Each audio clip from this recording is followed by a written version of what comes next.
Hi, I'm Pommy. Welcome back to my channel. So for today's video, I really want to talk about some exciting cozy games releasing in 2024. I'm a little bit late. It's already the beginning of February, but let's just ignore that. Let's focus on all of the cozy games releasing because we are being well fed once again. I definitely want to make one for Steam, the Steam Deck PC as well, because there are some amazing ones in there. But let's focus on Switch for today. So the first game on my list, I'm personally just so excited for because I used to play League of Legends when I was younger, but it's not really cozy enough for me anymore. Also, excuse the cat in the background. I just get scared of other players, you know? But this one looks so promising. So it's called Bandal Tale, a League of Legends story. If my information is still correct, this actually releases on February 21st this year, which is so soon. And I am so excited. This is a crafting RPG. It is set in the mysterious and magical world of Bandle City, which is the homeland of the Yordles. They are a fictional race of small creatures known for their playful nature in League of Legends. And by crafting and building structures, you will be able to revive magic in Bandle City. And it says that this game draws inspiration from games such as Stardew Valley and Terraria. The art style is definitely that sort of pixel art style that I do love. Sometimes I feel like developers think, oh, cozy game, we need to make it look like Stardew Valley, which is not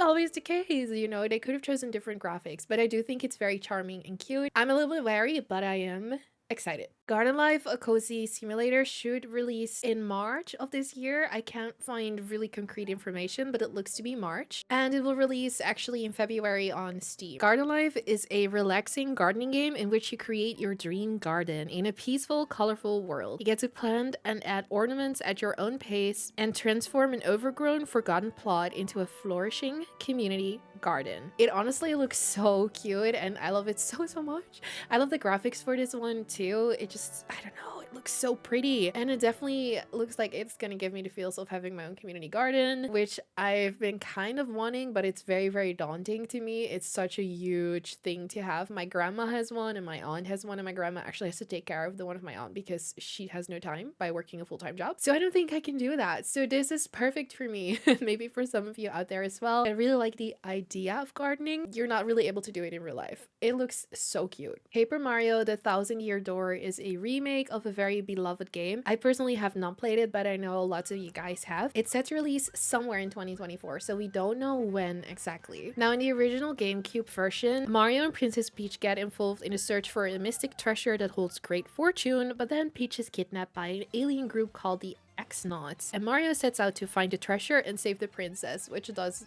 not sound like he has his priorities in order. I feel like to me it should be his main focus should be saving Peach, but you know, that's just me.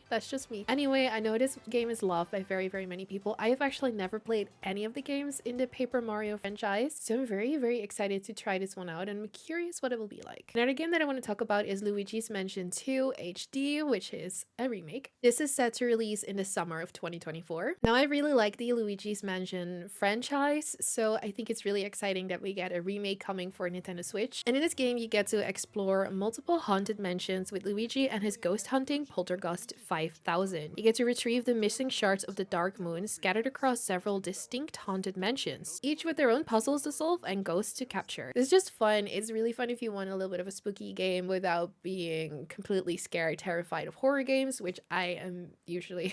That's just a really fun kind of this is scary but not really game. Speaking of nostalgic games and remakes, this is a sequel to a game or like a new installment in a series that I love so much. It's Fantasy Life I, The Girl Who Steals Time. So I have been dying for a new Fantasy Life game. Honestly, I have been mainly dying for just a port or like a remake of the DS game because I love that one so much. But I'm still really excited that we're getting a whole new installment that will actually be localized, because I do believe there's another Fantasy Life game floating out there only in Japan. Not entirely sure. Definitely did not see one here in Europe though. So I'm very excited about that. I do believe this was originally set to release earlier, but it's been postponed to summer 2024. So fingers crossed it actually releases then. But I'm always happy to have a game be postponed if it means it will be better and more polished and optimized for us. You know, that's the goal. So the game looks to be very similar to the DS game, which I'm very happy about. And it has a life sim with RPG combat elements, but also has some like new mechanics added to it. So So you basically get 2 new jobs. So with Fantasy Life, the whole thing was you got to play jobs and you can be like more of a combat heavy job or like a magician, but you can also be a cook, which was always one of my favorite jobs to play, honestly. And then this one we get a new job, farmer and artist, which sounds really cute. So I don't know, it just looks super cute and I'm honestly so excited about it. And actually I've been,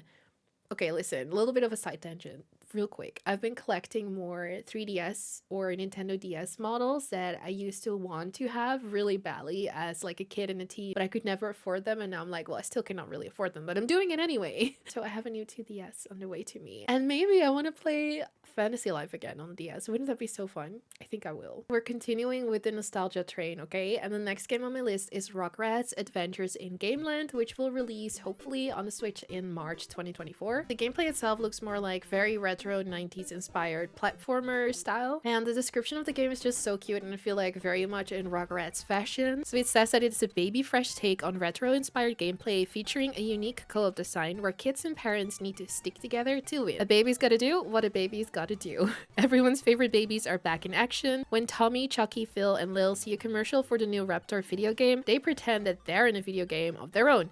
Through the power of imagination, the babies transform Tommy's house into a video game world full of action, excitement and adventure. So Loco Motive just looks really fun, so I kind of wanted to include it on here. It's not usually my typical game, but that's why I wanted to include it on this list to have a little bit more variety. It is set to release in 2024, I believe, on the Nintendo Switch. It was set to release in 2023, so I'm a little confused. I cannot access it currently in the eShop, so I believe it's been delayed. So in this game, you are aboard the Ruse Express, which is a train, and a journey of a lifetime derailed by an unexpected assassination. On the eve of a landmark speech by the wealthy heiress Lady Underworld, a straight-laced lawyer, a crime novelist turned rookie detective, and an undercover spy find themselves embroiled in a murder, a mystery, and worst of all, an adventure. Now stuck on board a luxurious steam train within stabbing distance of a cold-blooded killer, the race is on to prove their innocence once and for all. And this is a point-and-click game. I don't know, it sounds really fun, just like a little mystery. It also sounds like it has maybe a little bit more of a comedic vibe, so not too dark and murdery. It also reminds me a lot of the Agatha Christie novel, Murder on the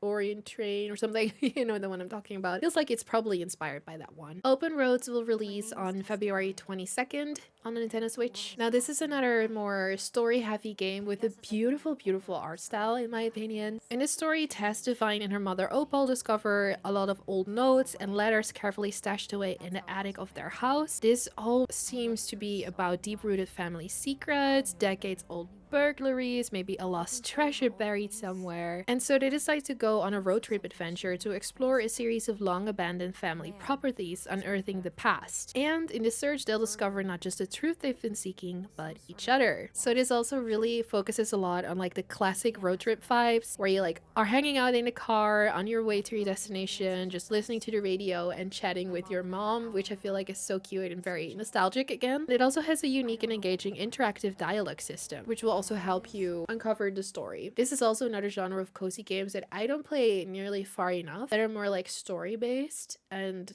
more like a visual novel, I guess, which are some of my favorites as well. Now, Goo Town is more like rumored to be released somewhere in 2024, so I'm keeping my fingers crossed for that one because it looks so cute. So in this game, you are the new mayor of Goo Town, a rundown tourism destination well past its prime, just like its residents. So you get to build in this game by constructing and repairing buildings, all to encourage more tourists to visit. And so once you've sort of like fixed up the town a little bit, like you've repaired some of the buildings, you've decorated, there are a few new shops, you got to manage everything to make sure it's all running smoothly. So it's up to you to decide what the best shops are to build and how you will get your income. There's a lot of automation you can do, and then you get to expand and just prosper. So it's more of like a management, like building, decorating and management, which I think is really fun, because usually it's sort of like split. It's either like a building decorating game or it's like a management game. So I really like that it combines the two, and I really like the aesthetics of this game as well. Like it just looks so cute and colorful and happy. Like it looks like one you get to relax a little bit more with and just have a lot of fun. And last but not least on my list is Little Kitty Big City, which again releases somewhere in 2024. So in this game, you are playing as a little kitty who is lost in a big city. Of course, your priority is to make it back home, but you know, there's so many exciting detours on the way. So first, you're gonna explore a lot. You're just a curious little kitty with a big personality on an adventure to find your way back home. In this game, you get to explore the city, make new friends with stray animals, wear delightful hats, and leave more than a little chaos in your wake. After all, isn't that what cats do best? And I feel like that was really illustrated by my cat just doing whatever she wanted in this video as well. I love cats so much. So whenever there's a cozy cat game, you know I will be all over it. And I'm very, very excited for this one to release. And yeah, that was it for my list of 10 games that I'm just super looking forward to releasing in 2024, specifically for the Nintendo Switch. Lots of these will also release on PC, obviously, but you know, if you have a Nintendo Switch and that's all you have, you definitely get to play these games, which is very exciting. I hope you guys enjoyed this video. As always, thank you so much for watching and for your support. Also, thank you so much for 7K subs on YouTube. I know I have not been very active recently. I've been going through it in my personal life and with work, but I'm really wanting to get back into the groove of making more videos. So thank you so much for sticking around. I really appreciate it. Yeah, I will see you in the next video very soon. Bye bye.